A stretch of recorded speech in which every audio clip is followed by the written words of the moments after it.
Raise your hand if you feel overwhelmed and like you haven't had a good night's rest in a long time. I can't see your hand, but Mama, it's probably raised. We do so many things. We wear so many hats. Rest is not something that generally comes along with this season of life. And yet, it really needs to be. That way we can enjoy it and appreciate it and be prepared for the next season. Because if you haven't gone to the teenager season yet, um, well, it comes with a whole different set of challenges. It's a lot easier in some ways than the toddler phase and the little kid age, but teenager season comes with a whole different thing. And then if you haven't gotten to the grown kid season of your life, that, again, so much easier in many ways, but also comes with its own challenges. Hi guys, I just got this book in the mail and I am so excited to tell you about it right before Mother's Day. I think it's the perfect time. I feel a little bit like of a hypocrite bringing it up just because it's been a very busy time, at the end of the school year, at the end of the homeschool year. But it's the perfect time to think about this, which is the nature of rest, what the Bible and creation teach us about Sabbath living. Now, in my box, which I totally loved, there are some great extras that came with it. I've got this book, a set of prints, which I love. They're so beautiful. Hustle like a hummingbird. Prepare like a tree. Rest like a perennial. Wait and trust like a caterpillar. And filter like a frigate bird. And each one, as you could see, has something related to that. In this one, it's unhemispheric sleep. Frigate birds turn off one half of their brain while in flight. Their brain remains partly alert to danger while filtering out unnecessary stimuli, avoiding information overload in order to rest. As someone with sensory processing disorder, I love this.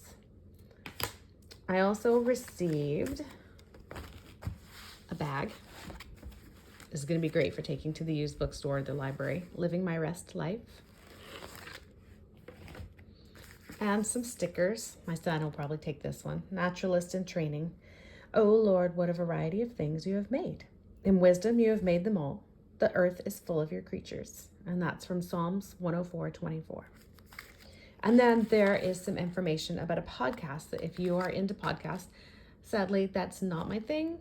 I have so many other things that I do. Podcasts have just never made it on the list. But if you are into podcasts, there's a podcast that goes with this book. So let's take a moment and look inside the book.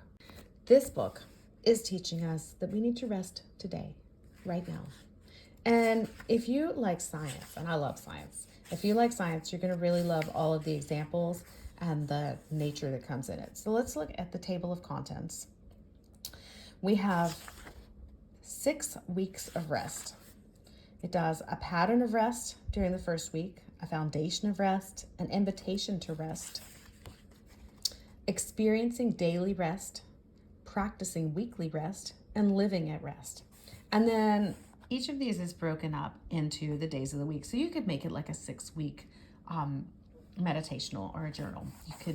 You could look at it each day, which is what I've been doing. And I'm just going to pick one. So we're on week 2, striving to rest, day 5.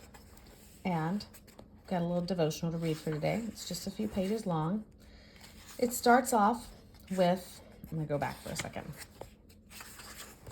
It starts off with an interesting story about trees. It tells us a little bit about the science behind the nature. And then it talks about how this is relevant to your life, how could you remove some of the barriers? Talks about things that we deal with every day in a very real world situation. Talks about how we might feel anxiety and how we should combat that. Gives us the roots of that word. Chance to rest and reflect, thinking about what we've just read. Under the microscope, it's got a Bible verse, and then it talks about that in a more biblical way towards the end here. And that's what each week is like. Days 6 and 7 for your weekend are a little bit shorter. And they have journaling questions. I'm really loving this book right now. It's available on Amazon or lots of other places. And if you want to get yourself something for Mother's Day, because we all like rest, we all love breakfast in bed, rest, okay? Get yourself this book, have a devotional for the next 6 weeks, and remind yourself of what it's really all about.